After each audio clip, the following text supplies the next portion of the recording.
Beritakanlah firman, siap sedialah baik atau tidak baik waktunya. Shalom, puji Tuhan, berkat kemurahan Tuhan saja memungkinkan kita boleh ada berjumpa lagi dalam renungan harian di hari ini. Saya percaya mendengar firman itu suatu yang sangat penting, karena iman itu timbul dari pendengaran dan pendengaran akan firman Kristus.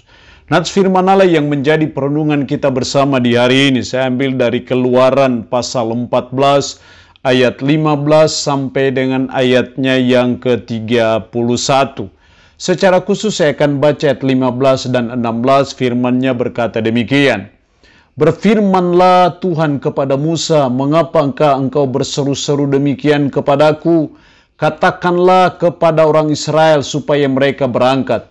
Dan engkau angkatlah tongkatmu dan ulurkanlah tanganmu ke atas laut dan belalah airnya, sehingga orang Israel akan berjalan dari tengah-tengah laut di tempat kering. Demikian sabda firman-Nya hari ini yang mengajar dan menasihati kita, selalu ada jalan keluar. Apapun problema hidup kita, apapun persoalan hidup kita, ingat selalu ada jalan keluar. Dengan kata lain bahwa tidak ada suatu persoalan, tidak ada suatu permasalahan dalam hidup kita yang tidak ada solusi, yang tidak ada jalan keluar. Itu berarti bahwa betapapun peliknya rumah tangga saudara dan saya, bagaimanapun situasi yang saudara dan saya sedang alami dalam membangun keluarga, selalu ada jalan keluar. Dan itu berarti bahwa perceraian itu bukan jalan keluar. Nah, karena itu kebenaran firman Allah hari ini menasihati kita, mengingatkan kita bahwa selalu ada jalan keluar. Di dalam Tuhan, di dalam Kristus, selalu ada jalan keluar. Betapapun beratnya pergumulan, persoalan, ataupun kesulitan hidup kita. Nah, kalau kita menyadari bahwa selalu ada jalan keluar terhadap segala pergumulan, permasalahan hidup kita, lalu pertanyaannya adalah apa yang dituntut dari saudara dan saya? Apa yang Tuhan mau? Ketika kita tahu, kita percaya bahwa selalu ada jalan keluar. Ada 3 hal penting yang dituntut Tuhan bagi saudara dan saya. Belajar dari pengalaman hidup umat Israel ketika mereka mengalami masa-masa yang sukar dan sulit. Harus melewati laut Teberau, sementara di belakang ada pasukan Firaun yang mengejar mereka, kiri kanan ada padang belantara. Sepertinya tidak ada solusi, tidak ada jalan keluar. Tapi ternyata di dalam Tuhan selalu ada jalan keluar. Ada 3 hal penting yang dituntut dari kita. Yang pertama dalam ayat 15, berfirmanlah Tuhan kepada Musa, mengapa engkau berseru-seru demikian kepadaku? Katakanlah kepada orang Israel supaya mereka berangkat. Mengapa engkau berseru-seru demikian kepadaku? Di sini kita melihat bahwa hal yang pertama, karena selalu ada jalan keluar, maka yang dituntut dari kita adalah kita minta petunjuk Tuhan dalam doa. Kita harus berseru kepada Tuhan dalam doa. Untuk apa? Untuk meminta petunjuk Tuhan ketika kita sedang ada dalam suatu pergumulan, ketika kita ada pada suatu persoalan hidup yang mencekam, yang pelik, yang ibarat benang kusut. Tapi kita harus datang kepada Tuhan, berseru kepada Tuhan. Seperti apa yang dilakukan oleh Musa ketika mereka sedang mengalami suatu masa yang sulit, pergumulan yang sulit yang mereka sedang hadapi. Musa berseru-seru kepada Tuhan. Karena kita tahu bahwa dari Tuhanlah ada jalan keluarnya. Jadi ketika kita menyadari, mempercayai bahwa selalu ada jalan keluar, maka yang pertama yang dituntut dari kita adalah kita minta petunjuk Tuhan dalam doa. Yang kedua, dalam ayat 16, dan engkau angkatlah tongkatmu dan ulurkanlah tanganmu ke atas laut dan belalah airnya, sehingga orang Israel akan berjalan dari tengah-tengah laut di tempat kering. Ada perintah Tuhan kepada Musa, angkatlah tongkatmu dan ulurkanlah tanganmu ke atas laut dan belalah airnya. Terus apa yang dilakukan oleh Musa? Ayat 16, Ayat 21, lalu Musa mengulurkan tangannya ke atas laut, dan semalam-malaman itu Tuhan menguakkan air laut dengan perantaran angin timur yang keras, membuat laut itu menjadi tanah kering, maka terbelahlah air itu. Jadi dalam ayat 16 ada perintah Tuhan untuk ada jalan keluar bagi permasalahan umat Israel.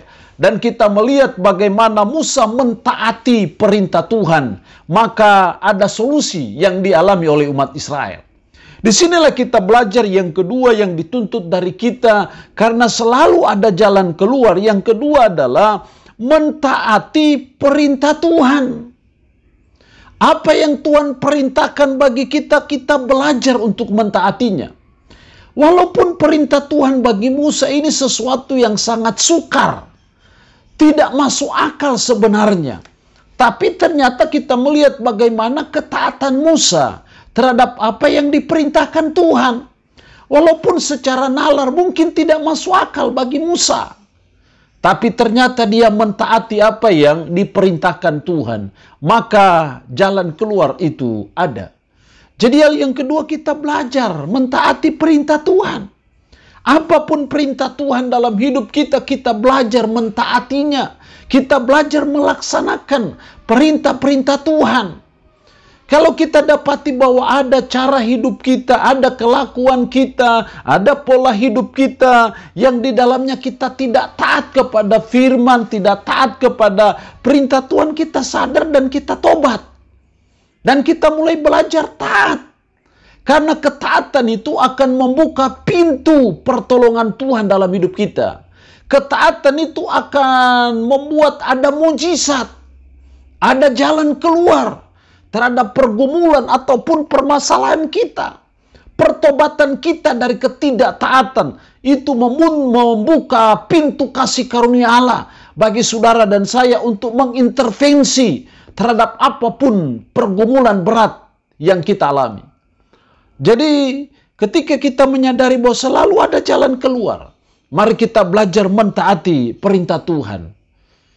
Seringkali kita acuh tak acuh dengan Tuhan. Seringkali kita malas tahu dengan firman.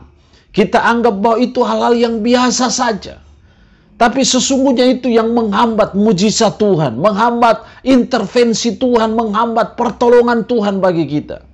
Karena itu saya percaya ketika kita mulai belajar mentaati firman, melaksanakan apa yang difirmankan Tuhan, maka saya percaya di situ ada mujizat, ada jalan keluar bagi setiap pergumulan kita. Yang ketiga, karena selalu ada jalan keluar, maka yang ketiga yang dituntut dari kita ayat 30, demikianlah pada hari itu Tuhan menyelamatkan orang Israel dari tangan orang Mesir. Dan orang Israel melihat orang Mesir mati terhantar di pantai laut. Demikianlah pada hari itu Tuhan menyelamatkan orang Israel. Sama dengan demikianlah pada hari itu Tuhan beri jalan keluar bagi pergumulan umat Israel pada waktu itu. Di sini kita belajar hal yang ketiga yang dituntut dari kita adalah mari kita selalu percaya pertolongan Tuhan dalam hidup kita. Kita selalu percaya akan intervensi Tuhan. Kita selalu percaya Tuhan pasti buka jalan. Ketika saya menghadapi masalah, menghadapi pergumulan, saya percaya Tuhan pasti tolong saya. Tuhan pasti beri jalan keluar bagi saya. Seberat apapun masalah saya, seberat apapun persoalan saya, seberat apapun kesulitan hidup yang saya alami, saya percaya pertolongan Tuhan.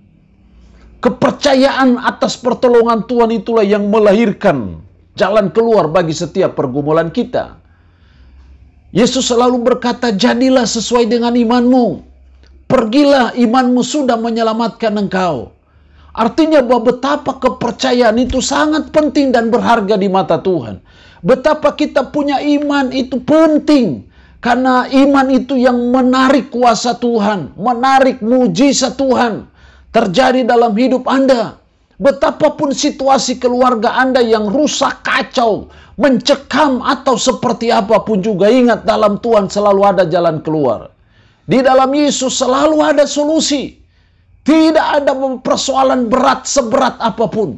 Tidak ada suatu kesulitan seberat apapun yang tidak ada jalan keluarnya. Di mata Tuhan itu hal yang sepele. Di mata Tuhan itu hal yang kecil. Karena itu Tuhan minta supaya kita selalu percaya pertolongan Tuhan. Kita selalu percaya bahwa masih ada mujizat. Masih ada intervensi ilahi.